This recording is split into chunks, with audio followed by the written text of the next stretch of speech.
Bienvenue à tous, évidemment, dans cet atelier virtuel, ce qui est tout ce que nous permet, évidemment, la pandémie en ce moment. Mais c'est la deuxième fois qu'on donne cet atelier avec Ivado, la première fois avec Sentinelle Nord. On va essayer de rendre ça encore un peu plus interactif que la première fois, donc n'hésitez pas. On a la chance aujourd'hui d'avoir Marie-France et Alexandre qui sont cachés, mais qui sont bien là, qui surveillent le chat et qui vont aussi nous aider dans quelques petites pauses qu'on va essayer de faire pour vous donner un petit peu la parole et puis vous faire pratiquer aussi quelques petites choses que je vais présenter aujourd'hui. Alors, on va parler de communication scientifique au sens large, mais vous allez voir que je vais m'attaquer aussi à certains points très précis et donner un peu de méthodologie pour commencer et se lancer, faire son premier pas dans la vulgarisation scientifique. Et pourquoi est-ce que c'est moi qui fais ça aujourd'hui? Je réalise d'ailleurs que la photo, j'aurais dû la changer puisque j'ai pris un petit peu de poids avec le confinement. Et puis, si vous demandez pourquoi j'ai des gros écouteurs de gamer sur les oreilles pas très discrets, c'est parce que j'ai cassé les miens et que j'ai dû emprunter avec son accord ceux de Émile, 10 ans. Donc, ça explique cela.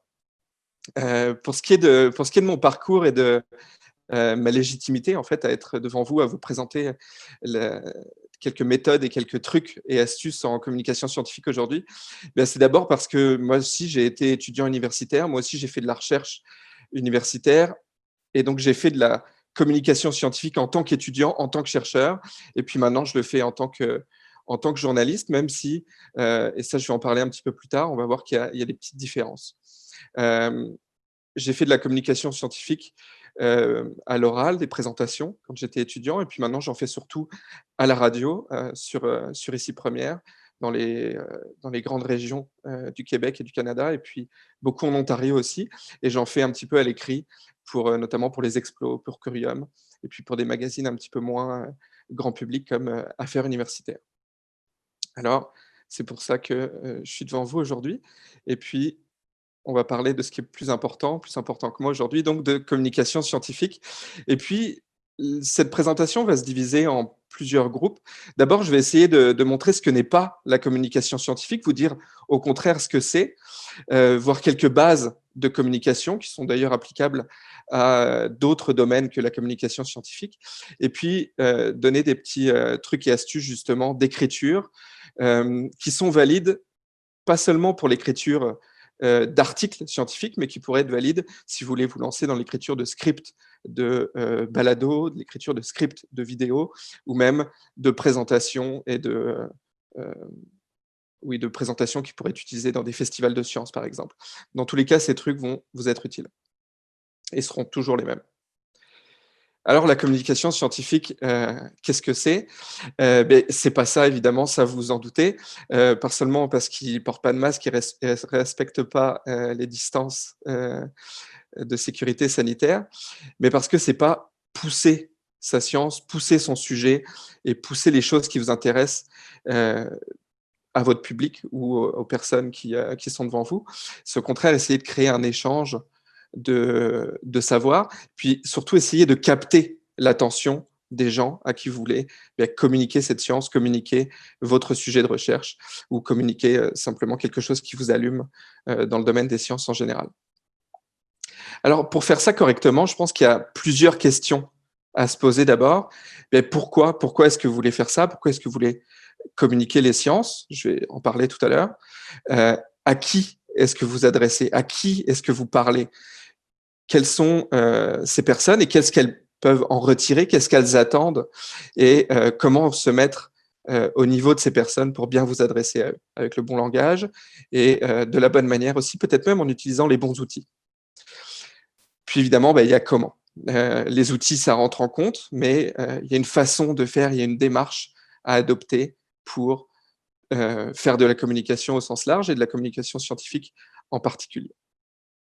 Et puis, je voulais rapidement décrire un petit peu ce qu'est le grand univers de la communication scientifique, parce que c'est assez vaste, assez divers. Et puis, comme je le disais au début, on ne le fait pas tout à fait de la même manière quand on est journaliste ou quand on est scientifique ou même quand on est dans les rôles que tiennent par exemple Alexandre et Marie-France au sein de l'administration de centres de recherche. Alors, les scientifiques, eux, euh, ils vont avoir des intérêts un petit peu divers, par exemple des journalistes scientifiques.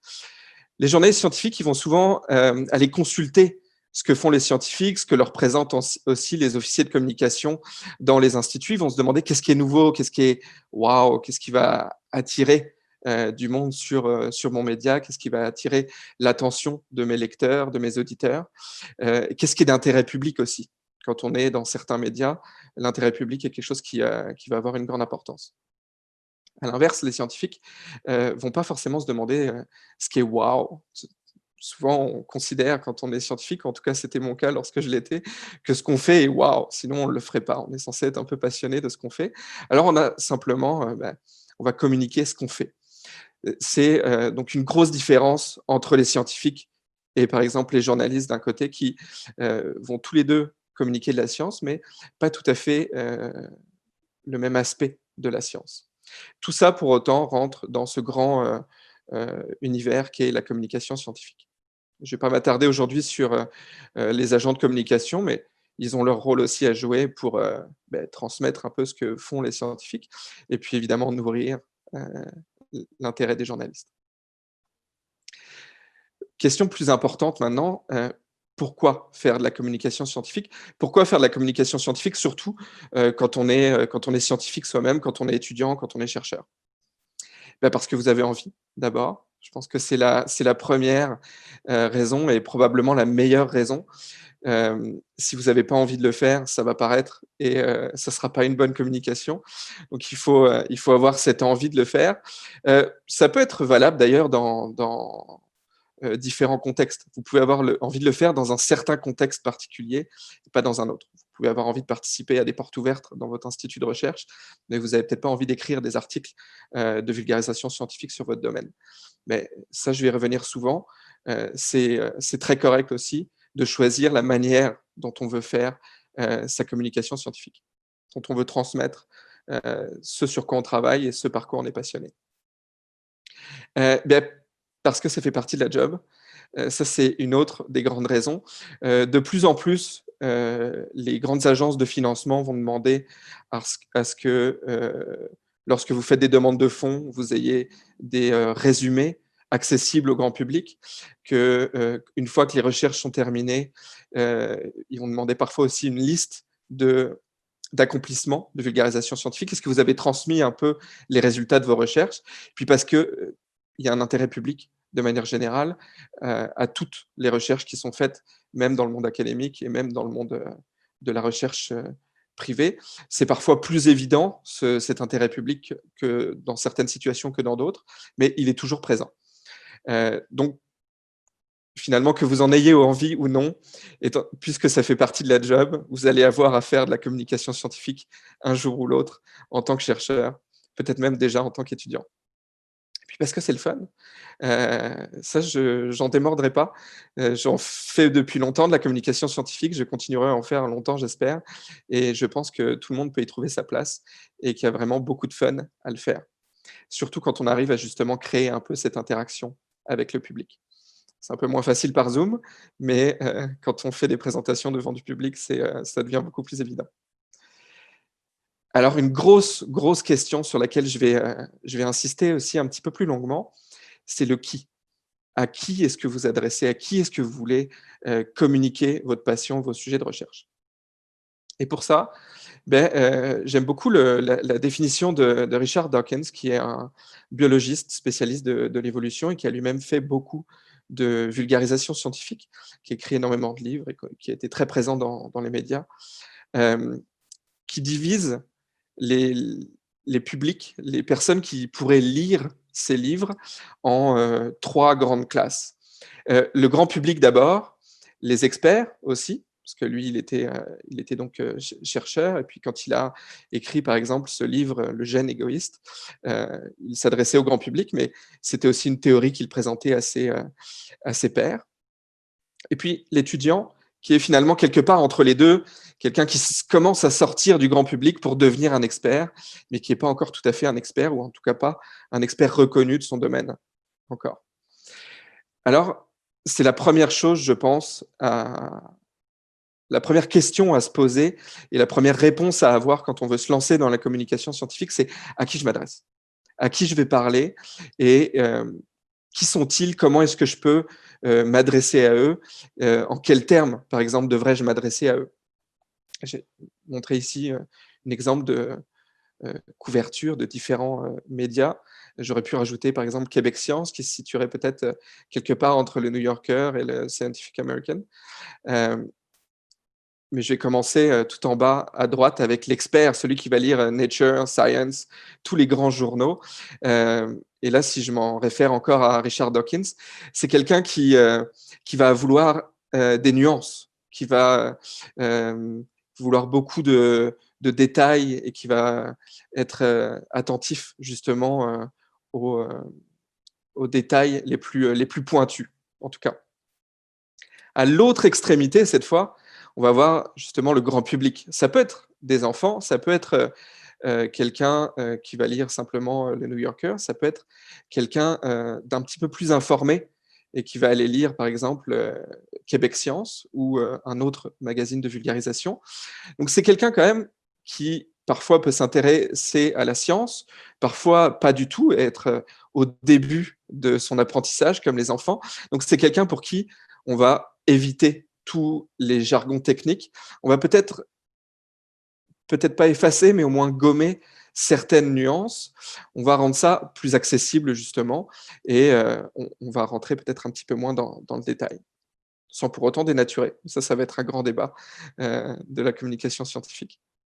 Et puis, quelque part entre les deux, comme je disais, il y a l'étudiant qui commence à ne plus être tout à fait dans le grand public, mais qui n'est pas encore tout à fait un expert, et qui donc ne maîtrise pas forcément tous les jargons, mais n'est peut-être pas aussi picky que le grand expert du domaine. Et pour On ça, a je une vous ai donné... question ici dans le Ah, chat oui, d'Agnès, de la parfait. part de Paulo Oliveira, donc, qui demande Oui. comment est-ce qu'on fait justement pour être à la fois général, donc grand public, et très technique, donc en même temps. Donc, est-ce qu'il y a des stratégies? Est-ce que tu veux nous en parler aujourd'hui? Alors, être général pour le grand public et très technique, si je comprends bien la question, moi je dirais qu'il vaudrait mieux éviter ça. Si vous adressez au grand public, il faut éviter le jargon, il faut éviter la technicité.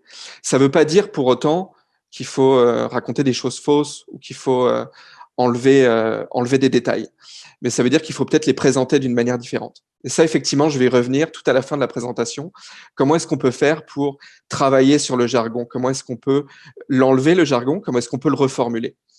Donc, quand je dis enlever le jargon, ça, je pense que c'est vraiment très important pour le grand public parce qu'on va perdre du monde si on commence à parler avec des grands termes techniques dès les premières phrases de son article ou dès les premiers mots de sa chronique radio. Donc, il faut vraiment l'enlever, ce jargon. Il faut essayer de le sortir de sa tête, surtout quand on est justement un expert qui a l'habitude d'utiliser ces termes. Mais il y a des moyens pour le faire sans dénaturer la substance et sans dénaturer le sujet qu'on veut traiter, sans le rendre... On peut le simplifier sans pour autant trop le couper et perdre l'intérêt de ce sujet. Est-ce que ça... Je ne vois pas les réponses devant moi, mais est-ce que ça répond à peu près à la question? Tout à fait. En fait, on a hâte d'en apprendre davantage tout à l'heure. Je te laisse filer. Merci beaucoup. Mais je vais justement revenir sur ce petit exemple avec le jargon et la manière de s'adresser au grand public. Là, j'ai pris deux exemples de grand public, mais il y a d'abord un exemple tiré du site internet de la CBC et puis un exemple tiré du site internet de CBC Kids, donc plutôt pour les enfants. Les deux parlent du même sujet, la découverte d'un fossile de dinosaure de la famille du Tyrannosaure Rex en Alberta, qui montre donc l'existence d'une espèce qui était jusque-là inconnue. Et vous voyez que on présente exactement le même sujet, exactement les mêmes informations. Ça a été publié le même jour sur le site de la CBC et de CBC Kids, mais on attaque les choses de manière assez différente. On va par exemple parler d'un cousin ici du T-Rex, parce que les enfants savent ce que c'est qu'un T-Rex. On va parler on va dire qu'il est terrifiant, que son nom est terrifiant en tout cas. Alors que de l'autre côté, on va tout de suite nommer le surnom de cette nouvelle espèce de dinosaure, The Reaper of Death. Et puis, on va tout de suite utiliser des mots qui sont un petit peu plus spécialisés, qui ne sont pas tout à fait du jargon technique qu'on retrouverait seulement dans Nature ou seulement dans Science. Une espèce, le grand public, quelqu'un d'adulte qui lit la CBC, a une connaissance au moins approximative, si ce n'est assez bonne, de ce qu'est une espèce.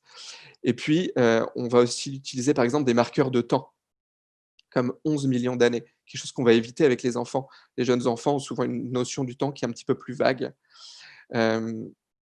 Ici, j'avais souligné aussi, par exemple, PhD candidate. Un candidat au doctorat, un étudiant au doctorat, ce n'est pas quelque chose qui parle à un enfant. Donc, c'est quelque chose qu'on va simplement mettre de côté lorsqu'on s'adresse aux enfants. Mais pour autant, l'information est la même. Vous voyez ici qu'on retrouve le Reaper of Death, le surnom qui a été donné à cette nouvelle espèce, alors qu'on l'a retrouvé dès le titre chez les adultes, simplement parce que déjà, le vocabulaire est peut-être un petit peu élevé pour un jeune enfant, et puis parce que terrifiant, c'est tout à fait suffisant pour accrocher un enfant dans les premiers mots du titre. Et à l'inverse, si je me tourne vers le Smithsonian, un magazine qui est beaucoup plus, qui est même plus élevé qu'un magazine que Québec Science, qui s'adresse vraiment à des gens qui sont extrêmement connaissants de la science, sans pour autant être des experts. On va rentrer tout de suite dans beaucoup plus de détails et on a encore une fois la même information. On parle toujours de cette nouvelle espèce de tyrannosaure qui était découverte, mais on rentre un petit peu plus dans le détail en parlant de finalement qu'est-ce qu'on a retrouvé dans ce fossile. C'était seulement un crâne partiel. Il avait un museau court. Ce sont des paléontologistes qui ont découvert ça. Paléontologistes, on ne va peut-être pas le mentionner dès les premières phrases de l'article de CBC Kids. On pourra peut-être y revenir un petit peu plus tard. Alors ça, c'est vraiment un exemple, je pense, assez parlant de l'adaptation du langage, de l'adaptation des termes qu'on va utiliser en fonction du public qu'on choisit. Et à chaque fois, les personnes qui ont écrit ces articles savent très bien à qui ils s'adressent et très bien qui seront leurs lecteurs. Alors ça, c'était pour le qui. Maintenant, c'est le comment. Comment est-ce qu'on fait pour communiquer ces sujets de recherche ou pour communiquer les choses qui nous allument en sciences? Il y a une couple de choses à regarder avant. Choisir son audience, ça, j'ai beaucoup insisté là-dessus et je continuerai de le faire parce que je pense que c'est vraiment un des points les plus importants. Dans votre cas, par exemple, la plupart d'entre vous êtes des étudiants ou des chercheurs pour Ivado, pour Sentinelle Nord. Il y a de fortes chances que vous vous adressiez à d'autres étudiants ou à le grand public auquel vous voulez faire découvrir votre sujet, votre domaine de recherche. Choisir un sujet en particulier. Bon, là encore, c'est assez simple. Vous allez choisir votre domaine de recherche le plus souvent, peut-être votre sujet en particulier ou un aspect de votre sujet. Ça, je vais revenir un petit peu plus tard dans la présentation.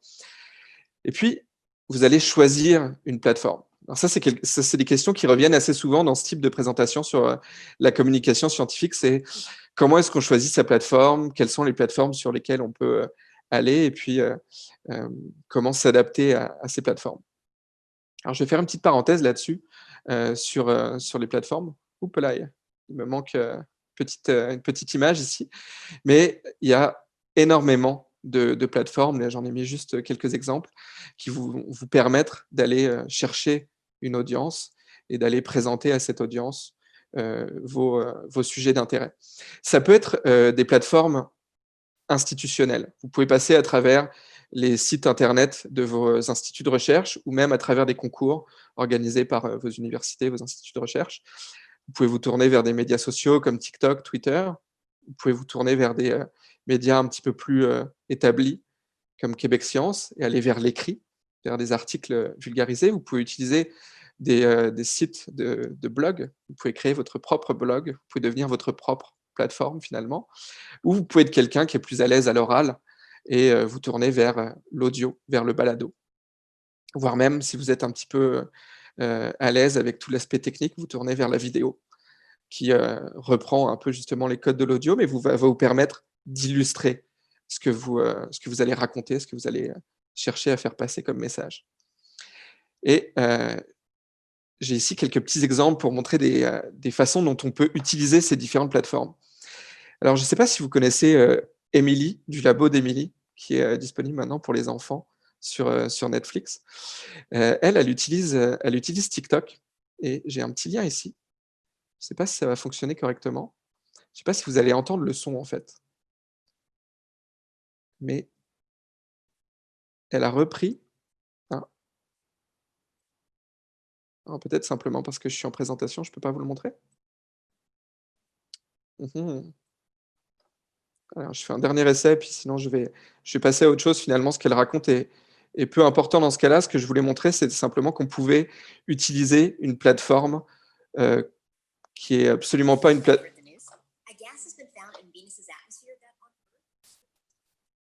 Voilà.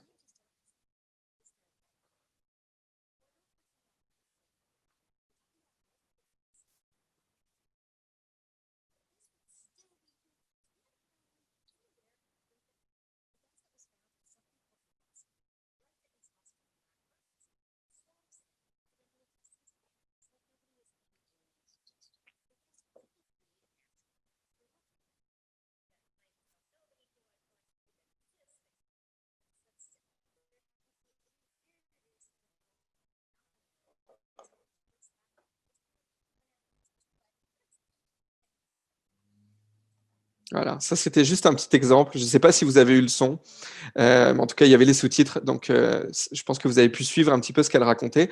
Elle reprend tous les codes de TikTok, quelque chose de très court, une vidéo très ramassée, très découpée, avec beaucoup de filtres un peu rigolos, et elle répond simplement à une question en quelques phrases.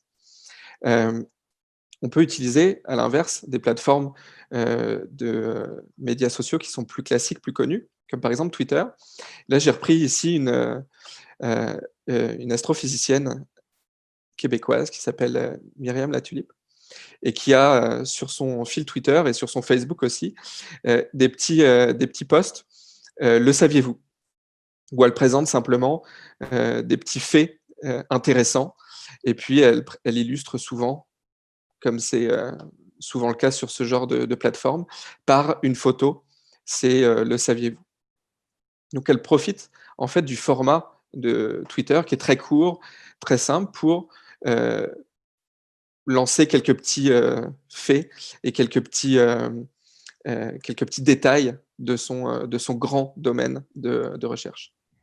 J'aurais une question pour toi, Damien. Oui, vas-y. Là, on voit, il y a des choses très, très illustrées ici. Quelle est la part du visuel en vulgarisation scientifique? Donc, souvent, on voit un article, il y a souvent un visuel accompagné. Est-ce que c'est quelque chose qui est fortement recommandé, essentiel, ou ton avis là-dessus? Alors ça, je pense que c'est une question intéressante qui pourrait même faire l'objet en fait de tout un cours, de toute une présentation. Le visuel en vulgarisation scientifique, je pense que c'est extrêmement important, extrêmement intéressant, mais parfois on ne peut pas en avoir.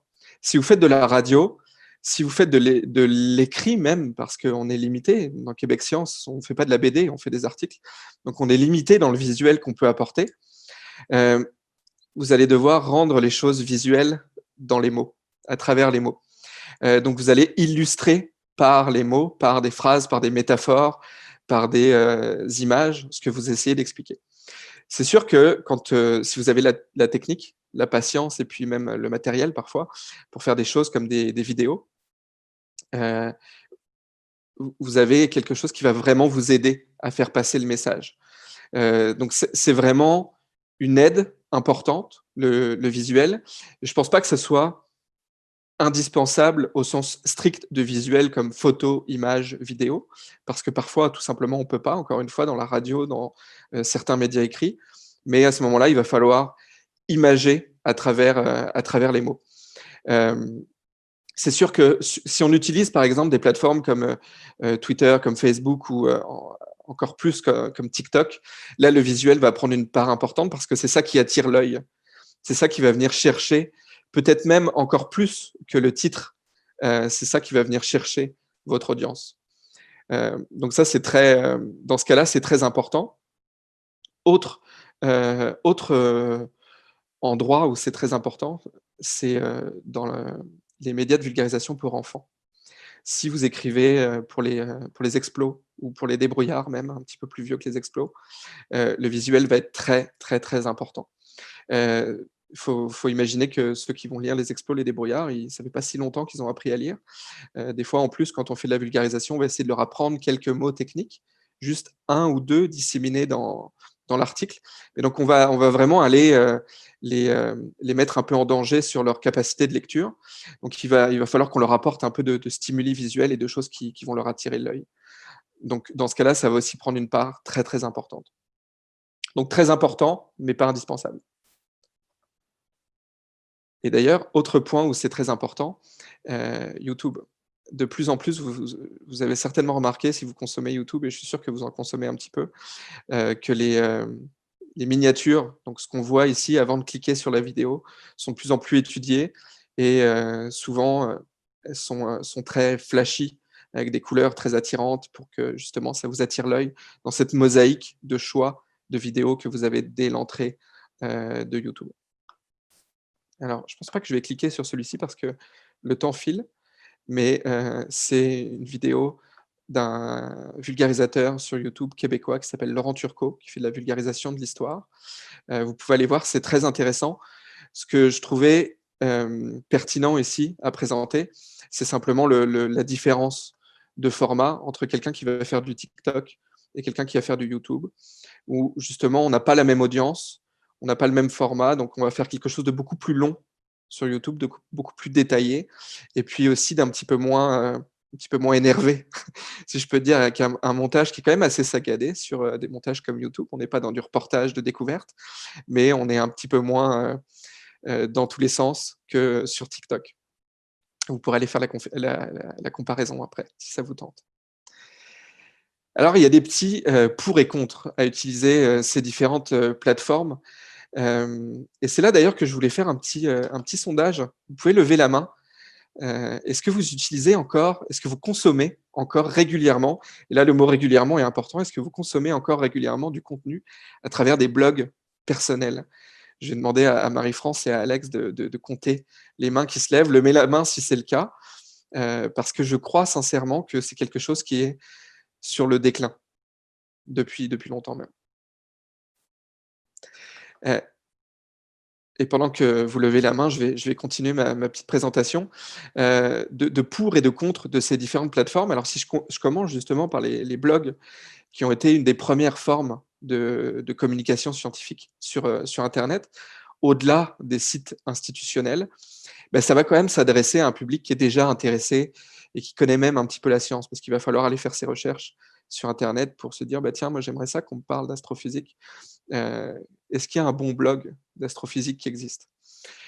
L'avantage pour vous, en tant que communicateur, c'est que vous allez pouvoir vous dédier à tout un panel de sujets dans votre domaine favori. Et puis, vous allez pouvoir rentrer en détail dans ces sujets parce que c'est votre blog personnel. Vous n'avez pas de limite de mots, vous n'avez pas de limite de temps, de place, vous n'avez pas de limite de publication. Donc ça, c'est un des très gros avantages. Dans les contres, je dirais que ben, c'est ça, c'est vraiment sur le déclin. Je ne sais pas, Alexandre et Marie-France, si vous avez vu les mains qui se levaient. Oui, on a vu quelques mains se lever, mais je dirais on est près de 80 aujourd'hui, puis il y a eu 4 ou 5 mains qui se sont levées seulement. Donc, Ok, bon, c'est ce que je voulais confirmer. Je m'en doutais un petit peu. Il y a plus grand monde qui consomme de manière régulière des blogs écrits. On va passer par exemple sur les médias sociaux maintenant. Certains vont même écrire avant ce qu'ils auraient écrit dans un post de blog, dans un post Facebook ou dans un fil d'enchaînement de tweets. Et là, justement, on va aller chercher une audience un petit peu plus comme celle d'aujourd'hui, un petit peu plus jeune, si on utilise les médias sociaux. Et ça va permettre aussi une interaction plus forte que le permettaient les blogs dans le temps. Donc, ça permet d'engager un petit peu plus directement votre audience et puis de faire voyager aussi plus facilement votre contenu parce que les gens vont voyager à l'intérieur des médias sociaux. Euh, L'inconvénient quand même de ça, c'est qu'un blog de post, un post de blog qui pouvait s'étaler sur des centaines, voire des milliers de mots parfois pour les plus motivés, va devoir être quand même extrêmement réduit, surtout suivant la plateforme qu'on utilise. Et puis, eh bien, parce que si vous faites de la communication scientifique, vous le savez déjà, et vous l'avez peut-être même vu passer en ce moment avec la pandémie, ben, les interactions, ça a beaucoup de bien, mais ça peut avoir aussi des défauts, et vous pouvez vous faire troller sur les médias sociaux par des gens qui ne sont pas toujours très bien intentionnés. Disons que ce n'est pas une plateforme où les choses se font dans la paix et l'esprit de communication tout le temps. Donc ça va venir avec ces défis de gestion de votre communauté, justement. Maintenant, justement, aller dans les vidéos, et YouTube en particulier, parce qu'il y a beaucoup de vulgarisation scientifique qui se fait sur YouTube. Là encore, on va pouvoir aller chercher des gens un petit peu comme l'audience d'aujourd'hui, des jeunes adultes, quand même des gens qui sont déjà intéressés par les sciences, pour aller en consommer en format vidéo approfondi sur des plateformes comme YouTube.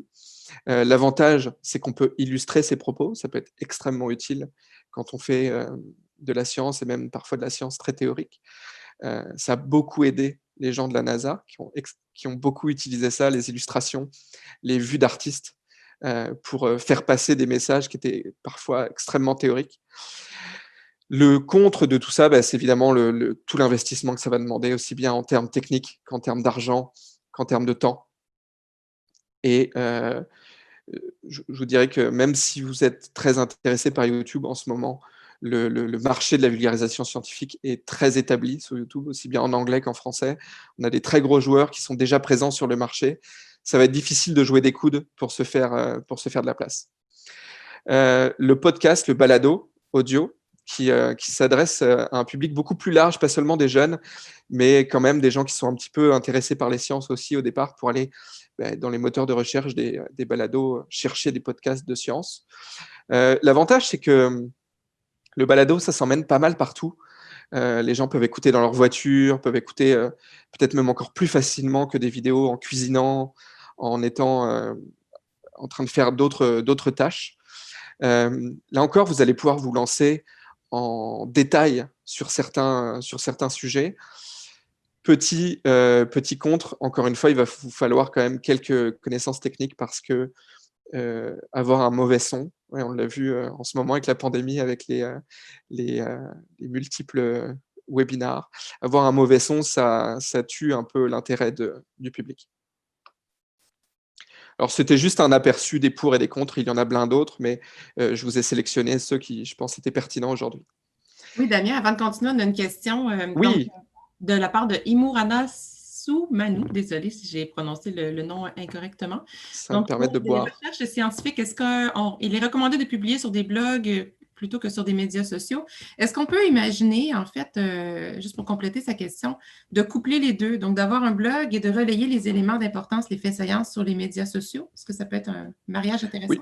Mais en fait, c'est ce que font la plupart des gens, que ce soit d'ailleurs des youtubeurs, des gens qui ont des podcasts, des gens qui ont, comme Émilie par exemple, qui a son propre show télé de vulgarisation scientifique pour les enfants, puis qui est présente sur toutes les plateformes, TikTok, Instagram, Facebook, etc., et qui présente du contenu original sur les réseaux sociaux, mais qui vise aussi un peu à ramener les gens vers son émission, sa production principale.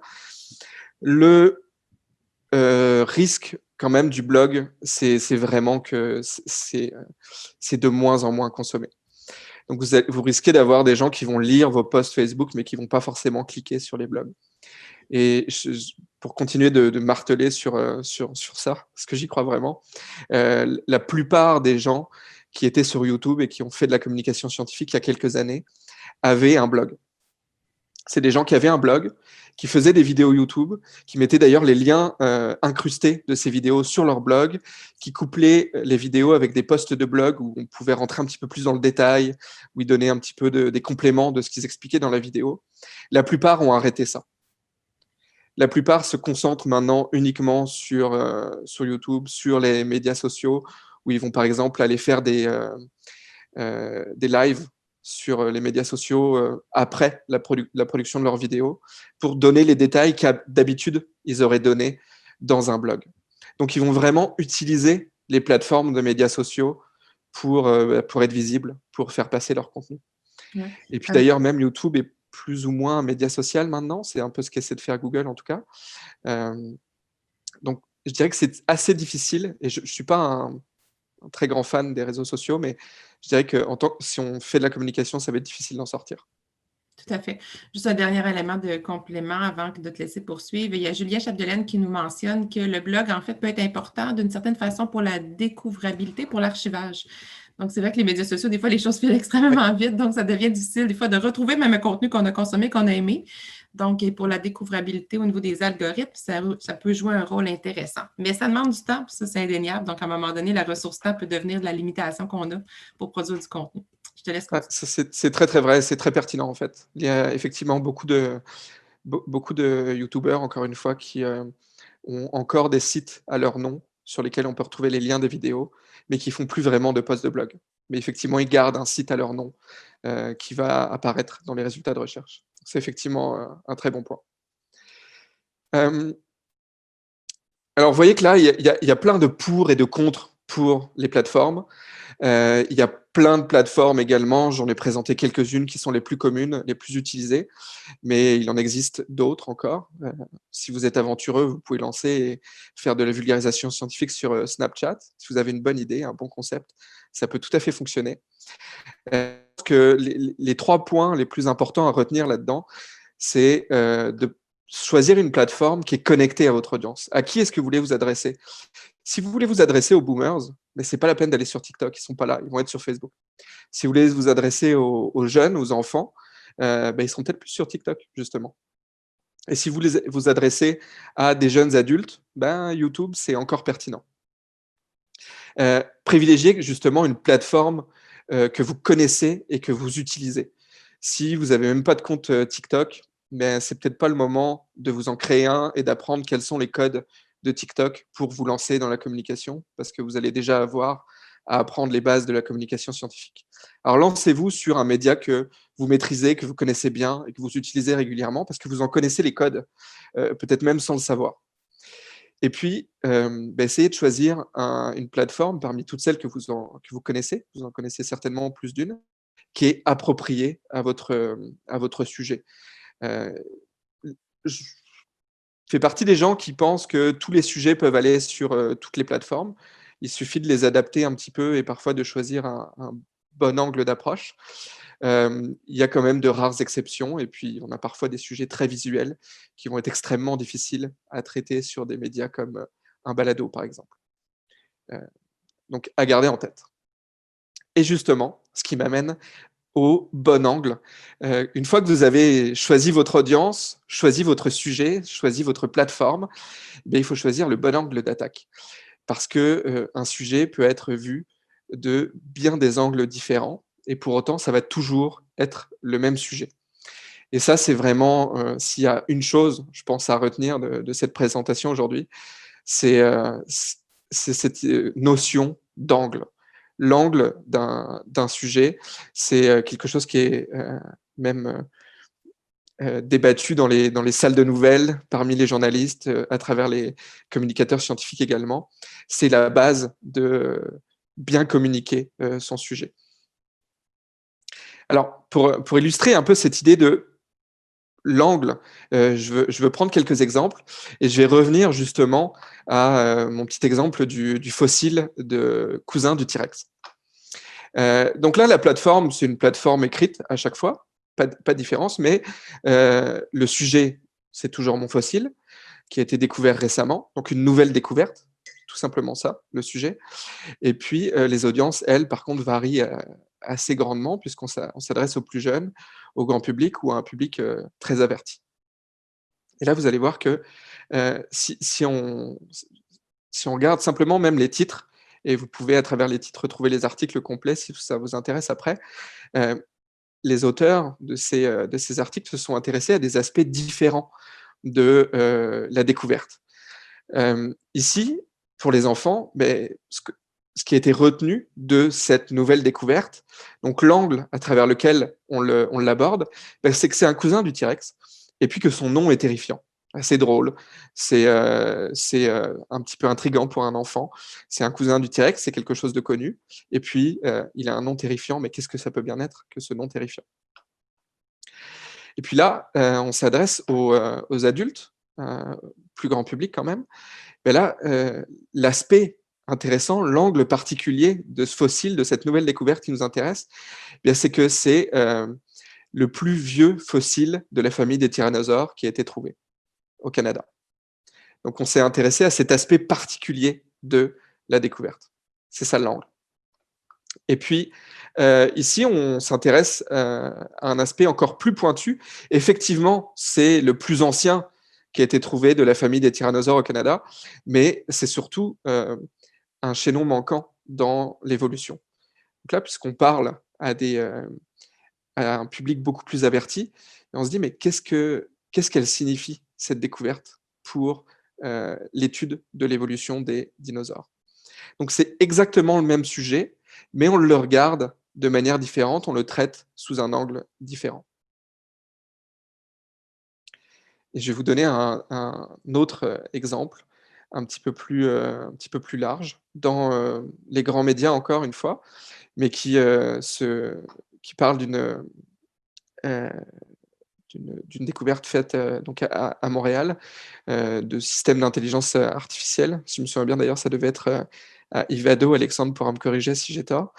Mais quand on passe du Globe and Mail à la CBC ou à un média local comme le Sudbury Star dans le nord de l'Ontario, on voit qu'à chaque fois, on parle de cette même application qui pourrait aider à lutter contre la COVID-19, mais on ne s'intéresse pas aux mêmes aspects de cette app. Quand on est dans le local avec le Sudbury Star, on est simplement sur qu'est-ce qu'elle pourrait faire, cette app, qu'est-ce qu'elle pourrait nous aider dans le contexte actuel, qu'est-ce qu'elle pourrait nous aider à accomplir. Quand on va sur la CBC, on se dit, cette application, elle va quand même un peu piquer le grand public et nous tous, finalement, dans notre confiance qu'on apporte aux applications de traçage. Et puis, dans le Globe and Mail, on aborde simplement, en fait, la nouvelle de manière assez brute. Il y a une nouvelle application, ça a été fait au Canada, et voici ce qu'elle fait. Donc quelque chose de très descriptif, finalement. Pour compléter, Damien, en fait, oui. C'est un programme qui a été développé en fait au MILA, qui est un grand centre de recherche en intelligence artificielle, oui, voilà, basé à côté des bureaux d'Ivado, mais ça a été c'est chapeauté par Yoshua Benjo, qui est notre directeur scientifique, en fait.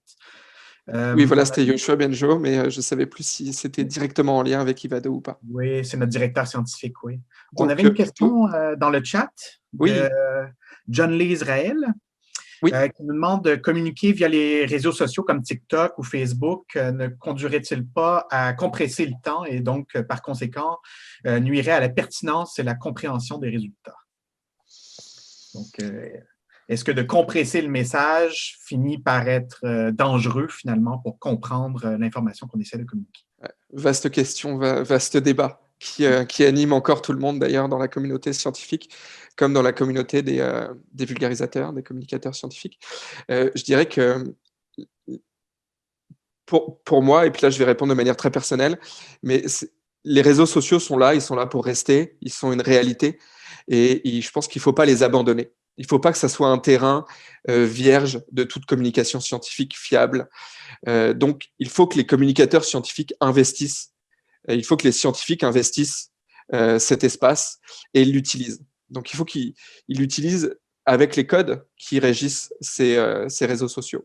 Donc, c'est sûr qu'il va falloir, en passant par les réseaux sociaux, adapter le message et s'adapter à des codes qui n'ont pas du tout été créés, pas du tout pensés pour favoriser la communication scientifique.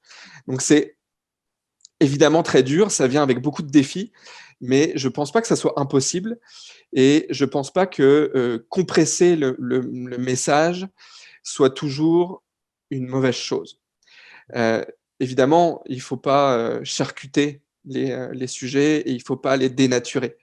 Mais on peut, et je pense que Myriam Latulippe, que j'ai donné en exemple sur Twitter aujourd'hui, fait un bon travail là-dessus. Quand elle est sur Twitter, elle fait des tweets qui sont très courts, qui font rarement plus que les 180 caractères qui étaient de la norme dans le temps.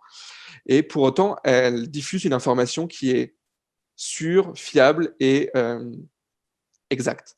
Et je pense que ça, c'est l'important, c'est que elle donne une information scientifique qui est certes très restreinte, mais qui est exacte, fiable, et qui va stimuler un peu l'intérêt de tout le monde pour ces sujets de recherche en particulier. Et à ce moment-là, les gens qui seront stimulés pourront peut-être sortir des réseaux sociaux et aller chercher une chaîne YouTube. Je crois qu'elle s'était lancée pendant un temps sur une chaîne YouTube ou assister à une de ses conférences. Et donc là, ils iront chercher une information un petit peu plus détaillée, un petit peu plus substantielle. D'autant plus que sur les médias sociaux, il y a énormément de désinformation, comme on le sait, donc c'est de lutter contre ça. J'aurais une autre question, mais je crois que le temps file quand même. Puis il y a le petit atelier pratique. Je pense que ça va être répondu plus tard, mais garde ça en tête, Damien. C'est Claude Canuel, qui demande s'il y a des trucs pour éviter justement ces dérives-là de simplifier les problèmes complexes puis d'y aller dans la transformation de l'information finalement, beaucoup plus que de la transmission. Oui, absolument. Ça rejoint une des premières questions qu'on a eues et je vais y revenir plus tard dans l'atelier. Oui, il y a définitivement des moyens. Ce qui me laisse quelques minutes pour vous laisser à vous un petit peu de temps d'aller sur une plateforme qu'on a, qui va vous permettre de créer un petit post-it, un petit papier que vous allez pouvoir coller sur un mur virtuel pour répondre à cette question-là, pour vous pratiquer un petit peu, trouver le bon angle pour votre sujet de recherche au vu de ce que je viens juste de dire et ce qu'on vient juste de voir. Comme le temps file, peut-être que je vais vous laisser quelques minutes pour aller faire ça, parce que ça va vous demander de sortir de la présentation. Mais on ira les consulter seulement en fin de présentation. Alors maintenant que justement vous avez déterminé l'audience à laquelle vous voulez vous adresser, que vous avez choisi une plateforme, un média sur lequel vous voulez aller pour communiquer votre domaine de recherche, votre science d'intérêt, que vous avez choisi votre sujet et que vous avez trouvé le bon angle, la bonne façon de l'aborder, qu'est-ce que vous faites maintenant ? Et bien maintenant, c'est le moment de se jeter à l'eau et puis d'aller directement au cœur du sujet, qui est donc comment faire passer votre message, comment la communiquer, cette fameuse science, au bout d'un moment. Il va falloir qu'on réponde à cette question-là. Et pour ça, je vais vous donner quelques bases vraiment 101 de la communication scientifique, qui s'adaptent extrêmement bien à l'écrit, parce que c'est la base de tout, mais qui sont absolument transférables aux vidéos, aux balados, et qui sont même transférables aux médias un petit peu plus inusités, comme les médias sociaux, comme TikTok, comme ce que vous choisirez d'utiliser. Pour ça, je pense qu'il y a une sainte trinité, qui est le titre, le corps du texte, corps, C-O-R-P, avec un P en français, et puis l'amorce, donc ce qui va vraiment attirer l'œil, piquer l'intérêt de vos lecteurs ou en tout cas de votre audience. Et encore une fois, cette trinité-là, elle se retrouve partout, parce que même quand vous venez assister à une conférence de vulgarisation scientifique ou à un festival de sciences, vous allez d'abord regarder un titre sur un programme, un titre sur une affiche, et puis après, vous allez assister au cœur de la conférence. Puis au début de la conférence, souvent, on va piquer votre intérêt avec une petite introduction. Alors vous êtes certainement habitué en tant que chercheur à une structure d'article, une structure de communication scientifique, même d'ailleurs à travers des PowerPoint, qui est toujours la même. Intro, mise en situation, un petit peu de background, comme on dit en bon français. les détails supplémentaires, souvent l'intérêt de votre recherche et puis des fois un peu de méthodologie. Et ensuite, résultat, conclusion. Ben, tout ça, c'est absolument ce qu'il ne faut pas faire en communication scientifique parce que vous allez perdre votre auditoire. Et encore une fois, c'est valable sur n'importe quel média, sur n'importe quelle plateforme. Au contraire, vous allez fonctionner en ce qu'on appelle une pyramide inversée. Et vous allez tout de suite commencer par le crunchy, par ce qui est attirant, par ce qui va piquer l'intérêt de vos lecteurs ou de vos auditeurs. Si vous vous souvenez, sur le petit TikTok que je vous ai présenté de Émilie, elle dit tout de suite, on a trouvé de la vie sur Vénus, des signes de vie sur Vénus. Eh bien, si on avait été dans un article scientifique, comme celui qui probablement est déjà sorti ou va sortir pour décrire cette découverte, on aurait fait une longue introduction sur l'histoire de Vénus, l'histoire de la manière dont de la technique qu'on a utilisée pour observer et découvrir cette molécule. On aurait même mis un petit peu de méthodologie là-dedans.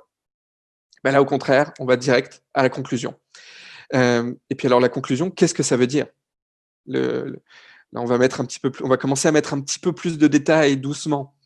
Et tout doucement, on peut même finir par expliquer un petit peu le pourquoi du comment ou la technique utilisée pour faire cette découverte. Ou qu'est-ce qu'elle signifie, cette découverte. Et ça, justement, ça nous amène à la fin, en général, de votre présentation, de votre article. C'est l'ouverture vers le futur. Qu'est-ce que ça veut dire? Encore une fois, si je reprends l'exemple du petit TikTok, parce que je trouve ça assez parlant, elle le dit à la fin. On n'en est pas du tout à conclure qu'il y a de la vie extraterrestre sur Vénus. Par contre, on va avoir besoin de faire plus de recherches. Donc, vous laissez un petit suspense. Et donc, je vais vous donner un petit exemple plus concret encore. Si je retourne à mon exemple que je traîne depuis le début de la découverte d'un fossile de la famille des tyrannosaures, mais je suis allé chercher les premières lignes de l'article scientifique qui est paru dans une revue spécialisée sur la recherche au temps du Crétacé, et qui décrit cette recherche. On est vraiment, dès le début, on ne parle même pas de la découverte, on ne parle même pas du fossile, on fait vraiment une grande introduction sur ce qu'est la famille des tyrannosaures, et puis l'historique des fossiles qu'on a découverts jusqu'à maintenant. Et quand je m'en vais dans un média grand public comme le Guardian, et là, tout de suite, on y va pour la découverte. On oublie de la grande introduction sans fin sur les écosystèmes terrestres au temps du Crétacé et la grande famille des tyrannosaures. On y va sur le croustillant. Qu'est-ce qu'on a découvert? Qu'est-ce qui est intéressant? Qu'est-ce qui est wow, finalement? Et puis après, tout doucement, on va commencer à donner un petit peu plus de détails. D'ailleurs, même sur la localisation géographique, dans les premières lignes, on reste vague. C'était au nord de l'Amérique qu'on a découvert ce fossile. C'était finalement au Canada. On l'apprend quelques lignes plus tard. Et puis, si je me souviens bien, dans le reste de l'article, on finit par préciser que c'était en Alberta, puisque c'est une région qui est riche en fossiles de cette époque-là. Donc, une façon d'aborder exactement le même sujet, mais de manière complètement inversée.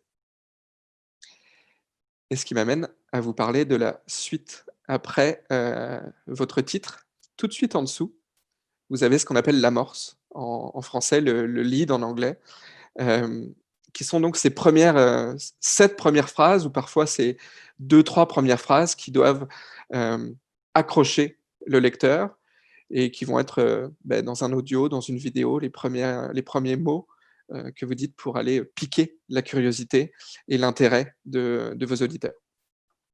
Et là, j'ai décidé de vous présenter les trois façons de le faire. La bonne façon, la mauvaise façon et la vraiment très, très, très mauvaise façon qu'on ne veut pas du tout utiliser, jamais. Alors, la bonne façon d'abord, parce que c'est ça qui est intéressant et c'est ça qu'il faut retenir. Dites-vous que cette petite introduction que vous allez utiliser, celle qui va tout de suite donner le croustillant, elle doit donner aussi un certain nombre d'informations. Parce que justement, on ne veut pas dénaturer la découverte, on ne veut pas trop simplifier les choses, on ne veut pas charcuter le sujet. Donc, il va falloir quand même donner un certain nombre de détails et pour ça, vous pouvez faire une petite liste à cocher quand vous êtes en train de le rédiger ou de le préparer. Et dites-vous qu'il y a le quoi, le qui, le où, le quand et éventuellement le pourquoi et le comment. Le comment étant optionnel, en général, on retient ce qu'on appelle en anglais les 5 W, donc le what, who, when, where, why. Et je vais vous donner tout de suite un exemple pour illustrer un petit peu ça. Soit j'ai pris un exemple qui n'a rien à voir avec de la communication scientifique, mais ça sera exactement la même chose en communication scientifique. Une nouvelle dans le Globe and Mail. En Afrique du Sud, les lieux de culte ont réouvert avant même la fin vraiment ou le contrôle de la pandémie. Donc après 2 mois de confinement, on décide de rouvrir les lieux de culte. C'est ce qu'on apprend dès le début avec le titre et justement ces premières lignes d'amorce. Eh bien, on vous le dit tout de suite, le quoi, c'est une décision donc de la législation qui autorise la réouverture des rassemblements religieux. Ou, ben, on reste assez vague, mais suffisamment précis. On parle de l'Afrique du Sud ici. When, ben, c'est le quand, donc après 2 mois de confinement. Le pourquoi, ben, pourquoi on en parle, en fait. Pas pourquoi on a pris cette décision, mais pourquoi on en parle. Pourquoi c'est intéressant. Le tyrannosaure, c'est parce que c'était un des plus anciens. Ben, si, c'est parce que ça suscite le débat. C'est seulement après 2 mois de confinement, et c'est les lieux de culte. Est-ce que c'est vraiment fondamental? Est-ce que c'était la première chose à rouvrir? Ça suscite un débat. Pourquoi on en parle? Ben, c'est pour ça. Et puis, ça suscite un débat auprès de qui a pris cette décision, qui est impliqué, ben, le pouvoir politique, j'aurais dû l'encadrer également, et puis évidemment les leaders religieux. Donc vous voyez qu'on répond à ces 5 W dès les premières phrases de l'article. Et encore une fois, si vous étiez à l'oral ou dans une vidéo, ça serait exactement la même chose. Vous pourriez tout à fait commencer votre introduction avec quelque chose qui répond à toutes ces questions. Un exemple, cette fois, un petit peu moins réussi si on en suit cette règle des 5 W. Et puis, je précise tout de suite que c'est pas moi, dans toute ma prétention de petit Damien, qui juge le New York Times. J'ai trouvé ça dans des exemples de cours de journalisme. Donc, je me permets pas d'aller juger les journalistes du New York Times. Je voulais quand même le préciser. J'ai souligné donc cette première phrase parce que c'est une première phrase d'amorce qui est finalement très narrative et qui vous dit pas grand-chose. On vous dit quand, effectivement, mais on vous parle tout de suite de la météo. On vous parle du temps, et puis on vous pose un décor, ce qui est effectivement très bien pour raconter une histoire. On vous donne même peut-être un peu trop de détails avec une date extrêmement précise, on vous donne même 1 heure. Ça se veut très narratif, très littéraire comme introduction, mais finalement, si on se retrouve face à un lecteur pressé qui fait défiler rapidement ses articles web et puis qui fait défiler rapidement aussi les pages, eh bien, il est possible que ça pique pas sa curiosité suffisamment fort pour qu'il aille lire plus loin, ce lecteur.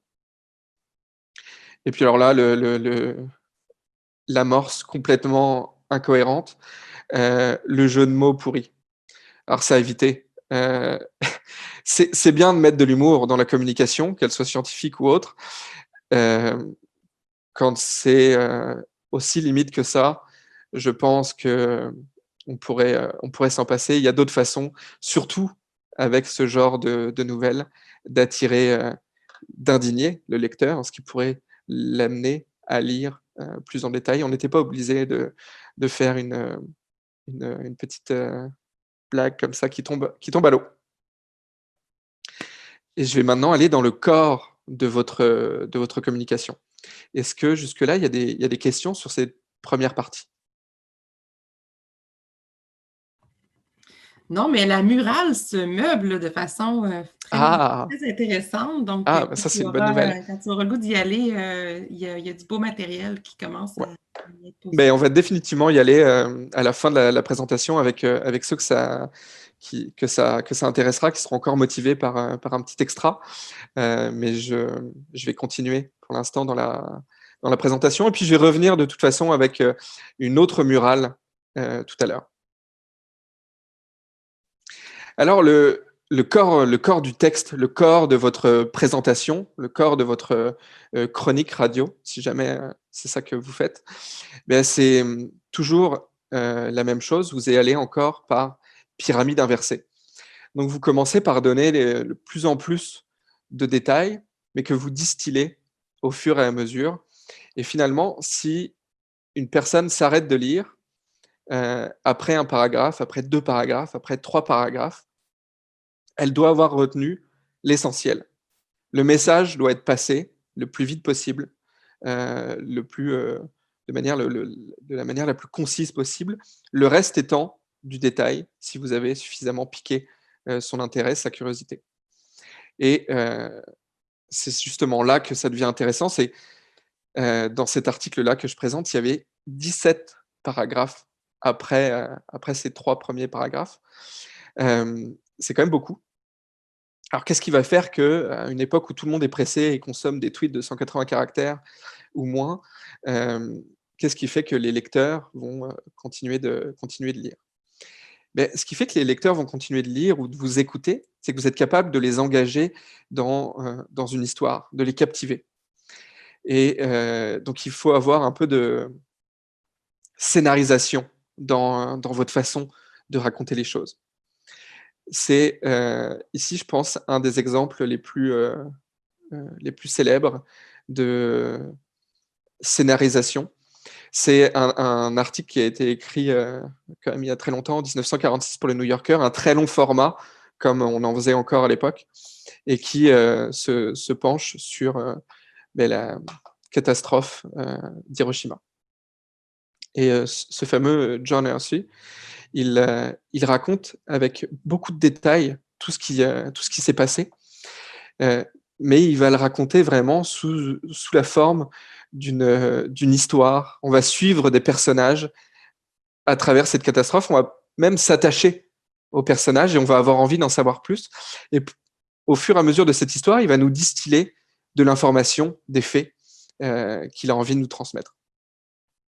Et vous voyez quand même que malgré le fait qu'il raconte une histoire, il n'en oublie pas pour autant les règles de base. Et dès le début, vous avez l'information essentielle. Vous avez le quand, c'était le 6 août 1945. Vous avez la localisation géographique. Et puis, vous avez exactement l'événement duquel il veut parler. La localisation géographique encore ici.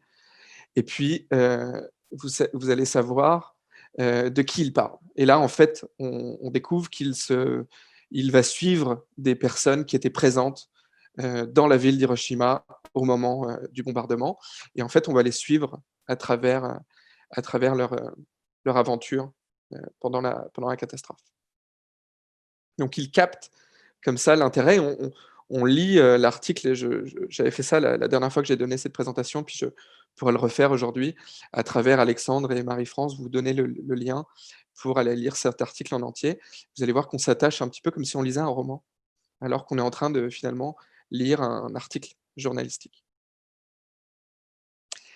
Je ne sais pas si on a le temps, mais peut-être que si vous avez envie d'essayer, et puis là on va aller tout de suite consulter la murale, créer une nouvelle murale, Marie-France et Alex, et puis essayer de trouver quel est l'angle de cette histoire. Quel est l'angle qu'a choisi le journaliste pour nous parler d'Hiroshima? Le sujet ici, c'est la catastrophe, le bombardement à Hiroshima, le 6 août 1945. Mais quel est l'angle qu'a choisi d'utiliser John Hersey dans le New Yorker en 1946 pour nous raconter cette histoire? On a l'angle humain, le point de vue des victimes, les expériences personnelles d'individus, l'angle personnel, émotionnel. Donc, ça rejoint un peu tout ce Oui, c'est ça. Tout le monde est d'accord. Tout le monde est d'accord et tout le monde a raison. Tout le monde est d'accord et tout le monde a raison. C'est exactement ça. C'est le point de vue des victimes. On aurait pu choisir un autre angle, et ça a été fait d'ailleurs dans d'autres histoires. On aurait pu commencer dans le bombardier. On aurait pu se poser la question des bourreaux, entre guillemets. On aurait pu se placer dans les bureaux des politiciens et des officiers d'état-major qui ont autorisé le bombardement. On aurait pu aller voir les scientifiques qui ont conçu cette bombe et puis qui se sont rendus compte de l'horreur après. Mais là, on s'attarde uniquement au point de vue des victimes. Et pendant de longues et longues pages, le journaliste va en fait suivre chacune des victimes qu'il présente dans, dans cette journée. C'était exactement ça l'angle. Et donc on oublie totalement, par exemple, le point de vue des scientifiques, le point de vue peut-être des officiers d'état-major. On s'intéresse uniquement aux victimes. Donc il a un angle qui est quand même très précis sur un sujet comme Hiroshima qui est extrêmement vaste et extrêmement dans lequel on aurait pu se perdre si on n'avait pas choisi le bon angle. Donc, je pense que ça montre encore une fois l'importance de prendre le temps de choisir un bon angle dès le début. Il aurait même pu l'affiner un petit peu plus, mais dans ce cas-là, puisqu'on est dans un très long format, c'est suffisant ainsi. On a une question pour toi de la part de Samuel Ferland. Donc, est-ce que les questions où, quand, quoi et qui sont pertinentes quand on parle de recherche très fondamentale? Oui, alors c'est évidemment à adapter un petit peu. Ça va dépendre aussi de l'angle que vous choisissez. Vous pouvez prendre un angle pour expliquer, pour illustrer votre recherche fondamentale qui va demander de poser une situation. Là, je peux prendre un exemple complètement différent. Moi, j'ai étudié en épigénétique. En épigénétique, des cellules du sang en particulier. L'épigénétique, c'est extrêmement large, c'est extrêmement varié. Il y a plein de façons d'en parler. Mais rien que l'épigénétique en tant que telle, à l'époque où je l'ai étudié, c'était pas énormément connu et publicisé au niveau du grand public. Donc seulement expliquer ce qu'est l'épigénétique, quelque chose de très fondamental, de très théorique, ça avait un intérêt en vulgarisation scientifique en tant que tel. Alors, souvent, pour prendre l'exemple pour expliquer ce qu'est l'épigénétique, on prenait un exemple particulier et on prenait un exemple qui est celui d'une famine qui a eu lieu en Europe, en Hollande, à la fin de la Seconde Guerre mondiale, à cause justement de la fin de la Seconde Guerre mondiale, puisque une partie de la population hollandaise s'est trouvée bloquée à l'écart des ressources alimentaires, couplée à un hiver extrêmement rude. Et beaucoup de personnes sont mortes de faim et certaines personnes ont survécu, notamment des femmes enceintes. Et ces femmes enceintes ont transmis, en quelque sorte, le traumatisme de la famine à leurs enfants. Et cette transmission du traumatisme de la famine, elle s'est faite par des mécanismes épigénétiques. Alors là, je résume ça un peu grossièrement et de manière un peu improvisée, mais globalement, c'est l'exemple qu'on prenait souvent à cette époque-là, qui était encore un peu inusité à l'époque, moins maintenant, mais pour illustrer les mécanismes très théoriques de l'épigénétique. Alors dans ce cas-là, j'aurais raconté une histoire, un peu comme celle-ci, de l'angle peut-être des victimes, sur une catastrophe qui est la grande famine de 1944-45 en Hollande, et je me serais intéressé aux conséquences de cette famine sur l'épigénétique des bébés chez les femmes enceintes. Alors, il aurait fallu que je pose tout de suite un cadre. Qu'est-ce qui s'est passé, le quoi, le comment, avec qui, où. Donc, dès le début de l'article, il aurait fallu que j'informe le lecteur, ou dès le début de ma chronique, il aurait fallu que j'informe les auditeurs de ce dont j'allais parler. Voilà, c'était une longue réponse. J'espère que la longue réponse répond à la question. Toujours est-il que je pense que cette idée de raconter une histoire, c'est vraiment la meilleure chose qu'on peut faire quand on veut faire passer un message. C'est vraiment la meilleure façon de capter l'attention de l'auditoire. Et c'est ce qui est fait ici dans cet article du Guardian, un autre exemple d'article long format qui m'a été transmis par Alexandre d'ailleurs, ici présent, et qui raconte donc l'histoire des poumons d'acier, qui étaient des machines utilisées dans les années 50, 60 pour soigner, entre guillemets, ou en tout cas comme soins palliatifs, les personnes qui étaient atteintes de la polio, de la maladie de la polio, et qui pouvaient plus respirer par elles-mêmes. Et donc on fait beaucoup de vulgarisation scientifique dans cet article. On explique ce que c'est la polio, on explique quelles sont les conséquences de contracter la polio, et qu'est-ce qui se passe quand on vit avec pendant des années, et qu'est-ce qui se passe quand on utilise ces poumons d'acier, comment ils fonctionnent. Mais pour raconter tout ça, on prend l'exemple d'une seule personne, d'un patient, d'un malade de la polio qui a 74 ans au moment où l'article est écrit, et qui a utilisé ses poumons d'acier, et qui est même le dernier à utiliser encore des poumons d'acier en 2020.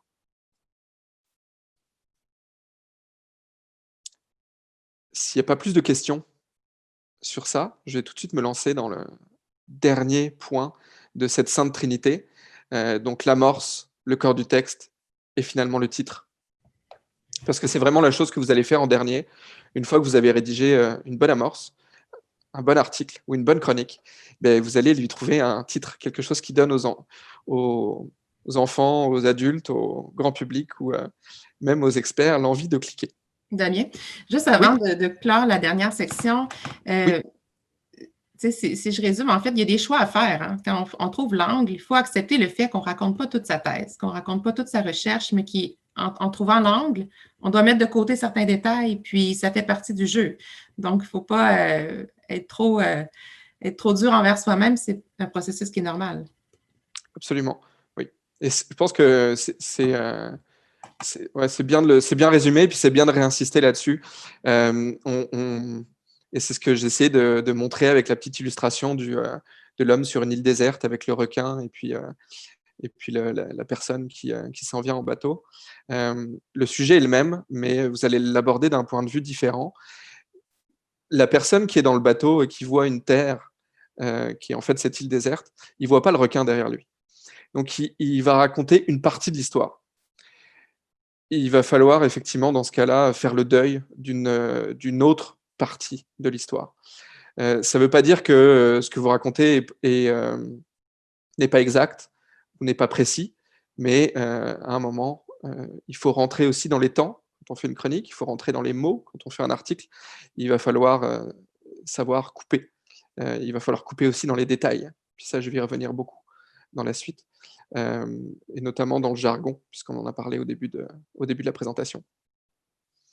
Il faut savoir couper, il faut savoir éditer.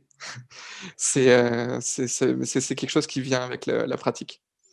Et d'ailleurs, dans le titre aussi, parce que vous allez devoir résumer finalement tout un sujet avec un angle particulier de manière assez courte, tout en restant informatif et puis évidemment accrocheur. Alors ça va être encore un endroit où vous allez devoir faire le deuil.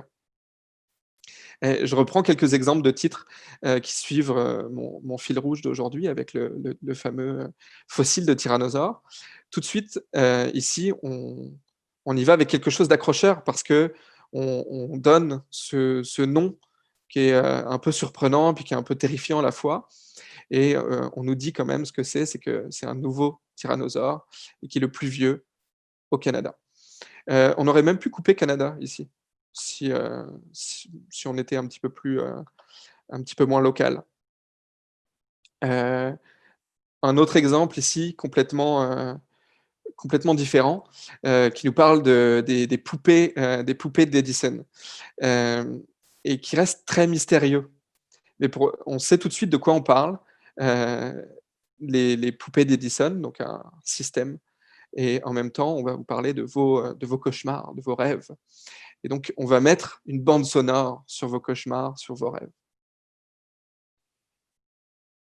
Et là, on parle d'un univers parallèle qui aurait été soi-disant découvert et qui irait dans le sens inverse d'une autre, en tout cas en termes de temps. C'est très intriguant. Ça nous dit tout de suite quelle est la potentielle découverte et puis qu'est-ce qui se passe dans cette découverte. On aurait pu le raccourcir un petit peu, puis on aurait pu être un petit peu plus aussi honnête, je dirais, intellectuellement, en mettant ça de manière interrogative et pas affirmative, puisque la question, on le découvre après dans la suite de l'article, reste quand même très ouverte. On peut utiliser aussi, autre que la forme interrogative dans les titres, on peut utiliser les 2 points, parce que ça va vous permettre de raccourcir parfois raccourcir les titres. Donc là, simplement, nouvelle recherche, nouvelle découverte, 2 points, et puis quelle est cette nouvelle recherche, cette nouvelle découverte. On aurait pu l'utiliser aussi avec notre tyrannosaure. Une nouvelle espèce de tyrannosaure, 2 points, The Reaper of Death. On y va aussi sur quelque chose de beaucoup plus court ici, un boost pour l'immunothérapie anticancéreuse. Donc on reste assez large, mais on sait vers quoi on s'en va. Si on est intéressé par des sujets de santé, on va aller se poser la question. Et on donne tout de suite un petit peu plus de détails dans un sous-titre qui sert de lead quasiment ici. Et on peut aller aussi avec des petits jeux de mots. On n'est pas obligé de tomber dans le jeu de mots comme celui avec les nazis que je vous ai montré tout à l'heure, mais vous pouvez quand même aller sur quelque chose d'intriguant et puis aussi d'un peu positif. Vous allez montrer le côté positif de quelque chose qui n'est pas toujours décrit de manière très positive. Alors ça, vous allez piquer l'intérêt de votre lecteur et puis en même temps, ça reste très court, tout en étant informatif sur le sujet. On sait très, très clairement sur quoi on clique. Et là, je m'en vais vers le dernier petit exercice que je voulais faire aujourd'hui. On va voir si tout le monde est capable, aussi bien que pour l'angle, de trouver un titre. Je vais vous présenter une amorce dans la diapositive suivante. Et je vais vous laisser un petit peu de temps pour lire cette amorce. Une fois que vous l'aurez lu, que vous pensez l'avoir saisi, vous pourrez encore une fois utiliser une 3e murale, donc naviguer dans les murales de la manière dont Marie-France vous l'a expliqué tout à l'heure, et puis aller mettre une petite note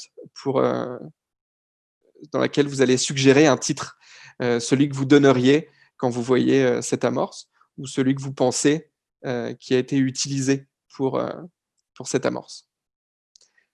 Alors, je vous laisse quelques minutes pour lire cette amorce.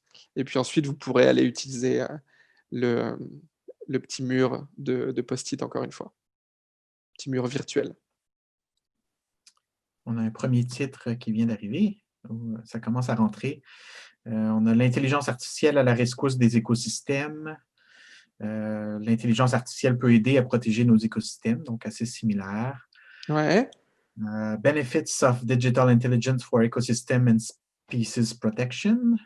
Ok, ça se précise un peu plus, species protection.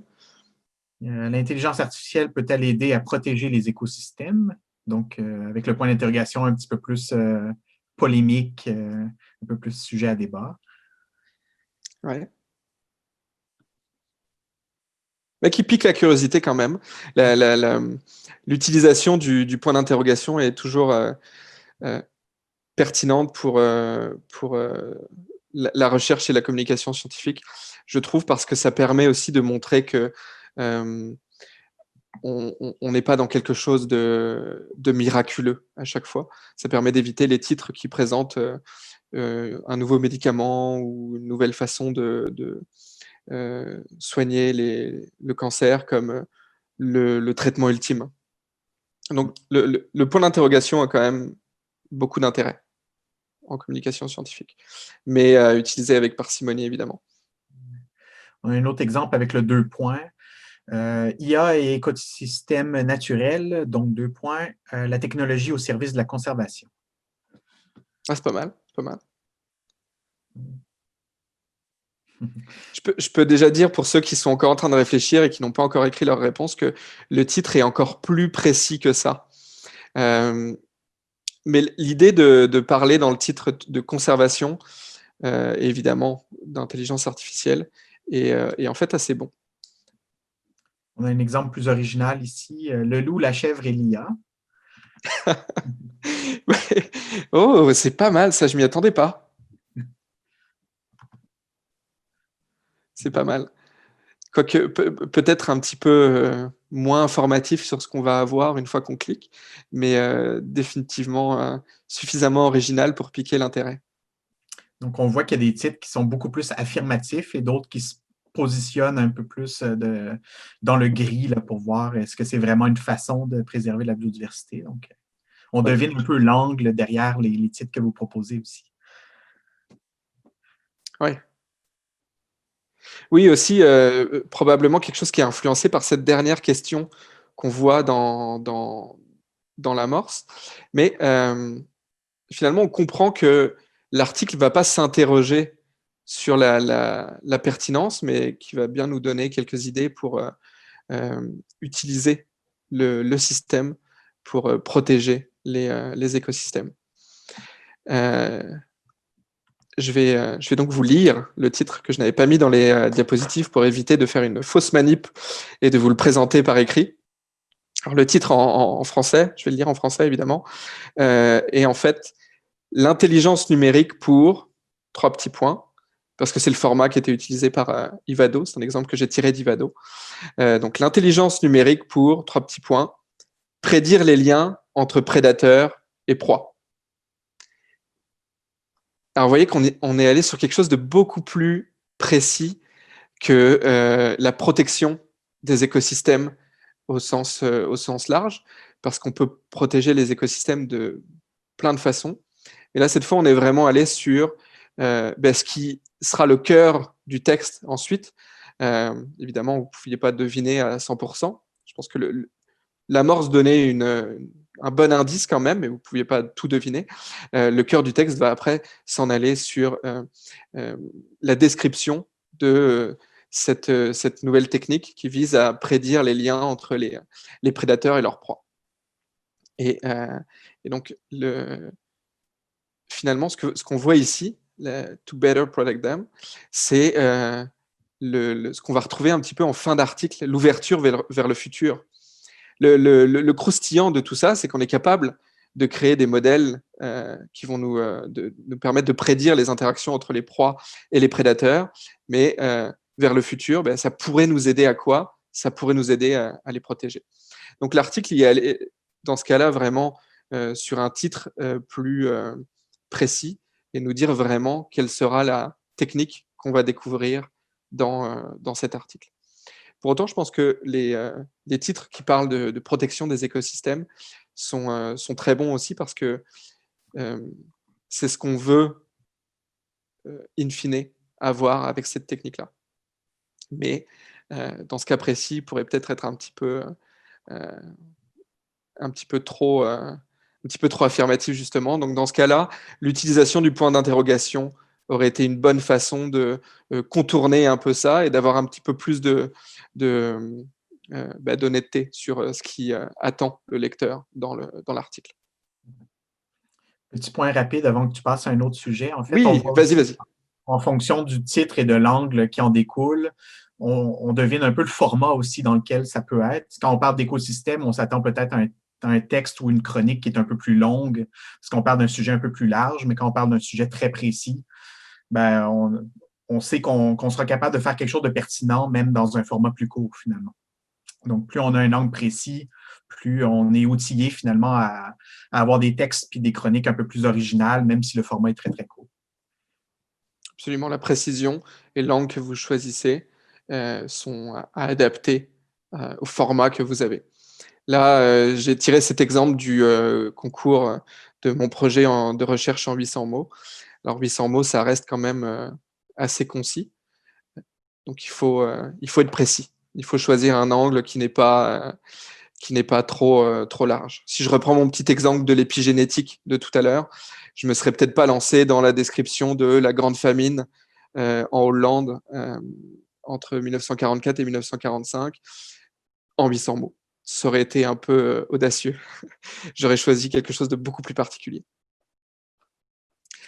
Alors maintenant que je vous ai présenté ce qu'il faut faire, que je vous ai présenté le beau lead, des exemples de titres qui doivent donc rester courts, mais suffisamment informatifs et croustillants pour inciter les personnes à aller vous écouter, vous regarder ou vous lire, je vais essayer de vous donner quand même quelques exemples de ce qu'il ne faut pas faire. Alors, le jargon scientifique, ça c'est revenu déjà dès le début de la présentation, j'y arrive finalement. Le jargon scientifique, évidemment, c'est à éviter. Je prends un exemple issu de la biologie parce que c'est ce qui va être le plus facile pour moi d'aller transcrire en langage moins scientifique.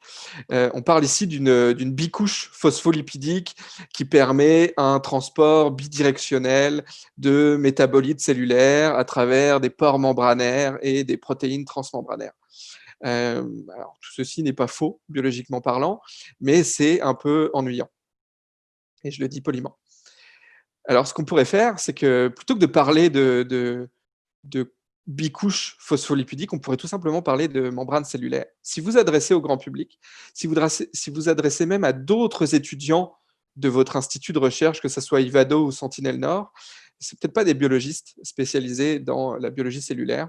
Si vous leur parlez de membrane cellulaire, ça sera très suffisant. Et vous coupez du jargon scientifique, mais ce que vous dites est toujours exact. Un transport bidirectionnel, c'est une entrée et une sortie. Ça se dit aussi bien que ça.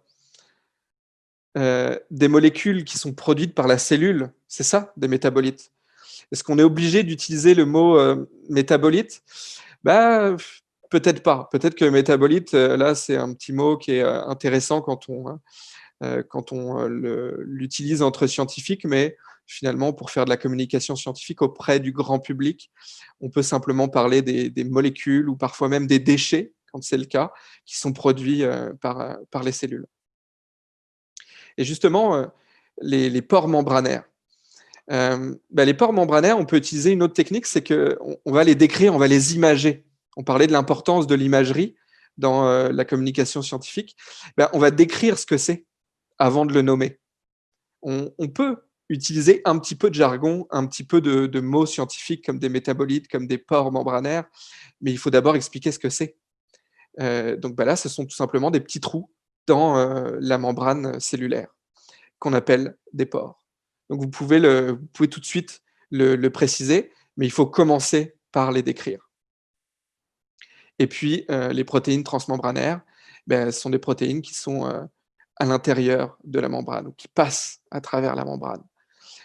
Encore une fois, vous êtes dans l'image, vous êtes dans la description.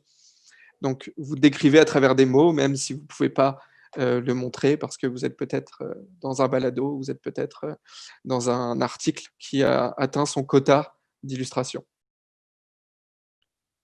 Un autre exemple, un petit peu plus technique aussi. Cette fois, j'ai tiré la phrase directement de l'article scientifique en question. Donc, la détection d'objets camouflés pour finalement identifier ce qui est en ombrage ou ce qui est dissimulé dans les alentours. Et le New Scientist, le magazine de vulgarisation scientifique, parle cette fois finalement d'intelligence artificielle parce que même si tout le monde n'a pas une connaissance en détail de ce que c'est l'intelligence artificielle, c'est une forme de jargon scientifique qui est passé dans le langage populaire, dans le grand public, et que ça parle un petit peu, on arrive à s'imaginer ce que c'est. Et puis, on l'a entraîné, cette intelligence artificielle, pour repérer des objets qui sont cachés, pour voir à travers du camouflage. Donc, on dit exactement la même chose, mais qui est reformulée d'une manière beaucoup plus, dans un langage plus naturel, finalement. Et tout de suite, dans la suite de cet exemple, On parle de similarité hautement intrinsèque entre l'objet cible et l'arrière-plan, etc., etc. Ça, c'était également dans l'article scientifique. Là, cette fois, le New Scientist parle d'objets camouflés et nous dit que ben voilà, ces similarités intrinsèques, ces fortes similarités intrinsèques, c'est simplement quelque chose qui rend les objets difficiles à détecter. Donc là, on a pris le jargon scientifique, mais on est allé en retirer la pertinence pour le grand public. Oui, quand vous discutez entre scientifiques, vous parlez de ces similarités intrinsèques entre l'arrière-plan et l'objet, mais qu'est-ce que ça veut dire? Qu'est-ce que ça signifie pour le grand public? Quel est l'intérêt de faire ça pour le grand public? C'est parce que si on veut qu'une intelligence artificielle, un système informatique tout simplement même, soit capable de détecter quelque chose, il faut qu'on lui apprenne à faire le tri dans ces similarités. Donc on veut l'aider à passer à travers la difficulté, à détecter des objets camouflés. Et évidemment, dans la suite, vous ne voulez pas être passif. Ça, c'est valable d'ailleurs dans tout type de communication, pas seulement dans les communications scientifiques. La voix passive, c'est quelque chose qui est beaucoup moins engageant pour l'auditeur, pour le lecteur. Vous voyez que si je vous dis qu'un bébé a été embrassé sur le front par le pape François ou n'importe quel pape, c'est une forme passive pour décrire cette scène. Vous allez privilégier quelque chose de beaucoup plus actif, qui va rendre ça déjà beaucoup plus court et beaucoup plus catchy. Bon, évidemment, peut-être que là, ça ne vous intéresse pas beaucoup que le pape ait embrassé un bébé sur le front, mais toujours est-il que si vous le mettez à la voix active, ça va être un petit peu plus engageant pour les personnes qui vous écoutent ou qui vous lisent. Alors ensuite, une question qui est assez importante, c'est celle des adjectifs, des adverbes, des mots qui se rajoutent. Alors ça, c'est assez important en communication en général, mais en particulier en communication scientifique, parce que vous allez vouloir décrire. Qu'est-ce que c'est que très grand? Qu'est-ce que c'est que infiniment petit ou vraiment important? Le fameux fossile dont je parle depuis le début de la présentation, il fait à peu près 8 mètres de long. 8 mètres de long, ça reste assez vague, assez... c'est pas très imagé. Donc, par exemple, pour les enfants, on parle de la longueur de 2 voitures mises bout à bout. Si on s'en va pour le magazine du Smithsonian, qui est un petit peu plus... qui s'adresse à un public plus averti, on va comparer la taille de 8 mètres à celle du tyrannosaure, du T-Rex plus connu. Et on va dire quand même qu'on est sur quelque chose de plus petit qu'un T-Rex. 8 mètres versus la taille du T-Rex qui, elle, est beaucoup plus grande. Donc, on va soit imager, soit comparer. Et on peut imager en comparant. C'est ce qu'on fait beaucoup avec les enfants. Par exemple, pour les notions de temps aussi. Qu'est-ce que c'est 20 minutes? 20 minutes, c'est peut-être un épisode de sa série préférée à l'enfant. Et c'est peut-être plus intelligent de le présenter en parlant de la durée d'un épisode que de dire 20 minutes. Parce que s'il passe 20 minutes dans une voiture, cet enfant, il peut trouver ça extrêmement long. Et s'il passe 20 minutes devant l'épisode, il va se rendre compte qu'en fait, 20 minutes, ça passe très vite. Donc, évitez les très grands, très courts, plutôt petits. Allez-y avec quelque chose de beaucoup plus parlant. On a une petite question ici. Oui. De Carolina Espinosa Sanhueza, en lien avec les temps actifs, les temps passifs. Oui. En fait, la question, c'est est-ce qu'utiliser la voix active pourrait démontrer une certaine arrogance, en fait, par rapport à son sujet de recherche, le fait d'être trop insistant sur certains aspects plutôt qu'y aller un peu plus dans le côté rationnel, le côté un peu plus de faire attention finalement à ce qu'on dit, qui est très répandu en sciences universitaires. Alors, je ne vous dis pas de ne pas faire attention à ce que vous dites, mais je vous dis de présenter les choses de manière un petit peu plus engageante. Si je reprends l'exemple de ma protéine qui va faire un transfert bidirectionnel des entrées et des sorties à travers la membrane cellulaire, plutôt que de dire, par exemple, que la protéine est transportée à travers la membrane cellulaire par d'autres protéines. Là, je vous dis un peu n'importe quoi. Je vais vous dire par exemple que la protéine passe à travers la membrane. Et comment elle passe, je vais peut-être en parler dans une seconde phrase. Ce sont des protéines qui sont dans la membrane qui vont l'aider à passer à travers. Donc, je vais rendre juste la chose un petit peu plus concrète et un petit peu plus concise aussi. Donc, je vais éviter les détours qu'impose parfois la voie passive.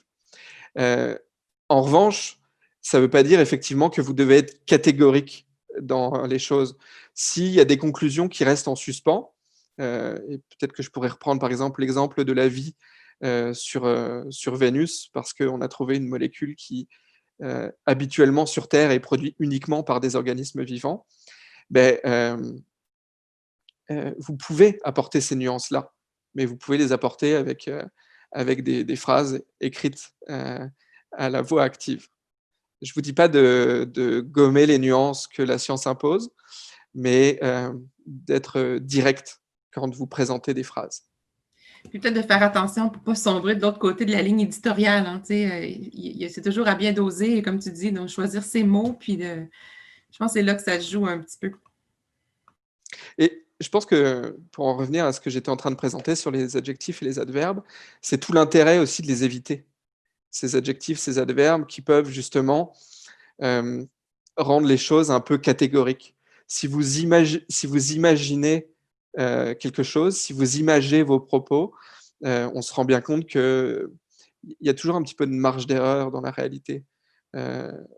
Alors que les choses ne vont pas être tout noir, tout blanc. Alors que si vous mettez des adjectifs, si vous collez des mots à des choses, ça va être plus catégorique, justement. Vous allez peut-être enlever des nuances. Et je vais terminer là-dessus. Préparez-vous à vous faire éditer. Et ça, c'est valable pour tout type de communication. Si vous faites de la communication à l'interne, pour Sentinelle Nord, pour Ivado, vos textes, vos audios, vos vidéos vont probablement passer dans les mains de quelqu'un du service des communications, ou peut-être même dans les mains de votre chercheur, de votre directeur de thèse ou de recherche, pour vérifier la véracité de ce que vous avez écrit, ou pour vérifier justement la bonne mise en forme de communicateur scientifique que vous avez vu aujourd'hui. Et un des spécialistes de l'édition, c'était le fameux Hemingway que j'ai mis ici. Et je vois que j'ai un petit peu de temps. Alors, je vais vous raconter l'histoire d'Hemingway, parce que ça se termine...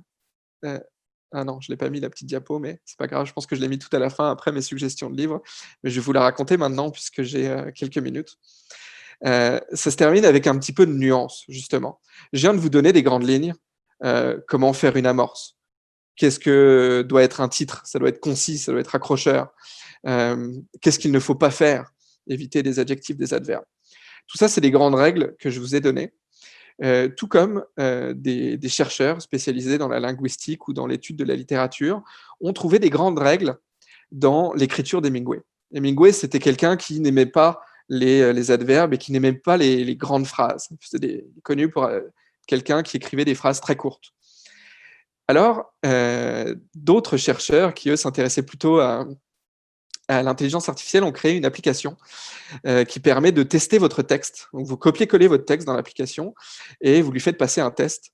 Est-ce que vous êtes plutôt du style Hemingway ou pas? Est-ce que lorsque cette application, cette intelligence artificielle analyse votre texte, on vous trouve un style à la Hemingway ou pas? On vous donne une note, si je me souviens bien, dans l'application. Vous passez ou vous ne passez pas le test.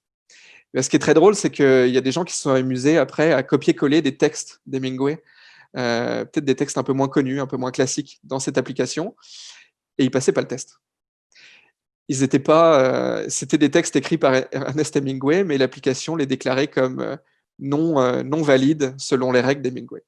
Alors, ces règles que je viens de vous présenter, évidemment, c'est des grandes lignes qu'il faut suivre, mais vous pouvez les adapter à tout un tas de choses, à votre personnalité d'abord, au sujet que vous présentez, au style que vous allez adopter aussi dans votre communication finale. Donc, préparez-vous à vous faire éditer par d'autres, mais préparez-vous aussi parfois un peu à transgresser les règles dans la limite du raisonnable. Mais pour transgresser les règles, je pense qu'il faut bien les connaître. Alors, je vais terminer cette fois vraiment là-dessus. À 4 minutes de la fin, je ne suis pas si pire. Évidemment, un produit québécois qui est une valeur sûre, dans lequel vous pouvez vous plonger si vous avez envie vraiment d'écrire et d'avoir un style plus journalistique. Le métier de journaliste de Pierre Sormany, et qui reste généraliste, pas seulement adapté à la communication des sciences, même si vous retrouverez beaucoup de choses que je vous ai dit aujourd'hui, notamment sur l'amorce, le titre. Si vous voulez vous lancer plus en détail et que vous n'avez pas peur de lecture en anglais, il y a des guides d'écriture scientifique pour les communicateurs qui ont été écrits, notamment le guide officiel de l'association des écrivains scientifiques aux États-Unis, qui est un très très bon guide pour débuter. Et là-dessus, je vais peut-être laisser Marie-France et Alexandre reprendre la main pour présenter cette murale qu'on va pouvoir commenter. Oui, puis même, j'inviterais les gens qui ont d'autres recommandations de lecture à les partager dans le chat. Il y a toujours des ressources qu'on peut apprendre des autres. Oui. Ben là, par exemple, moi, je vois le deep learning en microscopie de localisation ultrasonore et Lang qui serait l'intelligence artificielle pour mieux voir les micro-vaisseaux sanguins du cerveau, pardon, excusez-moi. Ça, c'est bon, c'est très bon. On pourrait même dire que finalement, on fait de la cartographie. Alors, vous pouvez me corriger dans le chat hein, si je m'emballe un peu et si je simplifie à l'extrême vos sujets. Mais vous pourriez vous présenter un peu comme un cartographe des vaisseaux sanguins du cerveau. Ça serait une façon aussi peut-être d'aborder ça comme un explorateur. Si on voulait faire une chronique ou faire un article, on pourrait se mettre un peu dans la peau d'un explorateur. Les centres de données sur la Lune, waouh. Et ce sont pour les protéger, qu'ils soient toujours disponibles. On a le goût d'en savoir plus. Hein? Ouais. Là, on pourrait faire des très, très, très beaux titres avec ça. Envoyer ces données sur la Lune. Il y a effectivement quelque chose à faire avec ça. Alors après, est-ce que c'est une solution durable pour les protéger, qu'ils soient toujours disponibles? Ouais, on pourrait parler des risques, par exemple. On pourrait choisir l'angle des risques d'envoyer ces données sur la Lune. Est-ce qu'il y a des risques de les perdre, de les altérer, les données? Est-ce qu'il y a un risque qu'un jour on soit plus capable d'aller sur la Lune aussi? On pourrait faire quelque chose qui soit un petit peu, pas une liste parce que ça serait plate, mais qui aborde justement ces différents risques.